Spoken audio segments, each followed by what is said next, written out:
we've been able to take about a month off of the sales cycle, which for us is incredibly meaningful. I'm Latane Conant, Chief Marketing Officer of 6sense. I don't think there is anyone out there that would debate that value selling is a better approach. I think that what customers and folks in my position struggle with is, how do you create a value story that's believable? And then how do you roll it out in a consistent way and get buy-in and make sure the value story gets delivered?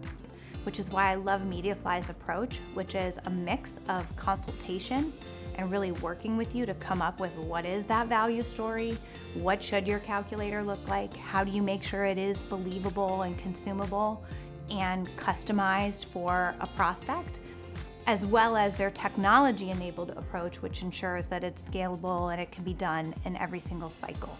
We had a sales calculator, it was spreadsheets, it wasn't scalable. We knew it was a critical piece of our cycle and meaningful to our prospects, and that's really why we needed Mediafly. And so we wanted a way to make sure that every single sales cycle we could collaborate with our customers, with our prospects, with those CMOs, and really help them understand how to put their budget to work and maximize their budget so that they could move forward with 6sense and understand the value it would deliver for them. We had a pretty long sales cycle, and as a leadership team, we knew we needed to come together and find a way to create a little bit more of what we called a flywheel approach. And Mediafly has really helped us do that by finding those critical touch points in a deal cycle and making sure that we have the right tools to collaborate with prospects to move them through their buying journey